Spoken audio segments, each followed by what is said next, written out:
I've come to learn that there's a huge difference between failing and failure. Failing is like stubbing your toe.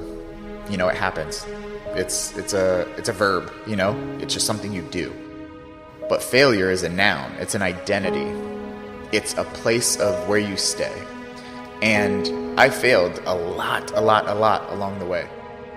But I was never a failure because I kept trying, I kept doing it, and I understood over time that my value wasn't representative of the things that worked or didn't work. It was so frustrating because I was chasing an idea of value, not understanding that I was value to begin with. A crumpled up $20 bill is still $20. It doesn't lose its value when it's beaten up. You have a right to what you're feeling, but just because you feel it doesn't mean it's real. I'm going to acknowledge that I don't like this, but I'm also going to acknowledge that I don't want to stay in this feeling, because if I already have to go through this diabetes, I already have to go through being different, I already have to go through feeling like a monster, I don't have to beat myself up in my own head. If you get a flat tire on the side of the road, you don't set your car on fire, you deal with the flat tire. But that's what I felt like I was doing, and a lot of people do. A lot of people set the car on fire. Instead of addressing the main issue, they build upon it and make it worse. How can I become more than what's happened to me? How can I become more than this circumstance that I hate? But how can I not let that hate towards a circumstance I can't control me? You know, sometimes we get addicted to this, like, making everything beautiful, making everything, like, amazing. And sometimes we have to be real. Some situations do suck. They do. And we have to allow them to suck and not invalidate the fact that it does suck.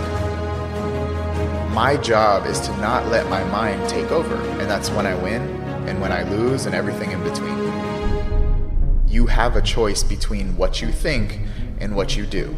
And that choice is everything. Motivation comes after action. Okay? So stick with me. Motivation comes after action. The question is not how do you develop the motivation to keep going? The real question is, how do you develop the discipline to do the stuff you need to do even when you don't feel like doing it? Floss one tooth. Go to the gym and lift one weight one time. Then you can stop. Then you can go home. Then you can stop. More than likely, because you already got there, because you already started, you're going to finish. Getting there is the majority of the issue. The discipline to start, that's what you need. The motivation to keep going comes after the action to start. I could ask anyone watching, do you need to work? And more than likely, everyone would probably say yes. And I will say, no, you don't. That's a lie. That's a lie that you're telling yourself. You don't need to work. You could be homeless. You could give up everything you own and you could live on the streets. You could. So it's not a need, it's a want. It's a desire to not be homeless. It's a desire to maintain the life that you have. And if we have an ability to turn a desire into a necessity like we do with our job, you have the same ability to turn a desire of fitness goals into a necessity to do it regardless of how you feel. So on those days you don't feel like it, if you know you need to, you have to. You teach best what you need to learn most. That has stuck with me for so long. And I've kind of built on that concept of the answers you need are in the problems you haven't solved yet. For me, I needed to learn how to validate myself. I needed to learn how to see value in myself when I saw myself as broken. I needed to learn how to, lift weights thinking that I couldn't. And now I teach people that stuff. That's my job, What I teach now is what I needed to learn most back then. And it's so crazy how the problem becomes a solution.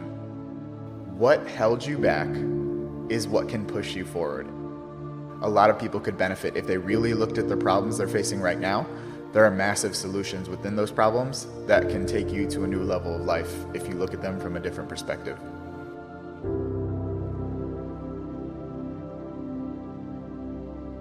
Focus on what you can control.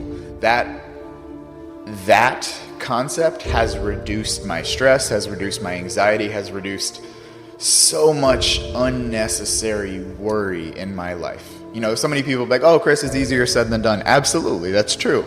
But it's better done than said. If you focus on what you can control, you reduce the energy investment into things you can't. What if? What if I get fired? What happens if my partner leaves me? What happens if my business fails? What if? Okay, you can't control the what ifs. You can't control external circumstances. What I can control is my thoughts, my behaviors, my actions. I can create a plan. I can create an action set. I can do those things. That's what I can control. So when I stop focusing on living life in the back seat and take the driver's wheel of responsibility, and not just responsibility, but responsibility, the ability to respond to anything that happens to me, my life got a lot better. So now I choose to focus on what I can control, not what I can't. I've always wanted to gain the upper hand of situations, and it wasn't until I matured to understand that the only upper hand that matters is having the upper hand over yourself. And I was like, how do I gain the upper hand over myself? How do I gain the upper hand over a situation I have no control of? Well, you go back to that concept that I discussed, focusing on what you can control. From there, I built 5 other concepts, and I built this book to help people simply navigate the struggles of life by internalizing things instead of blaming the outside world, giving you concepts that can help you do something about it.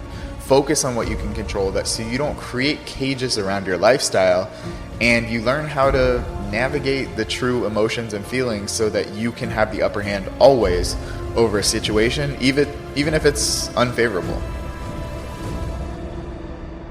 I know everyone is busy, but there is nothing more important than making sure mentally that your mental health is good and making sure you're living your life on your terms and not just falling in line with what you think should be done.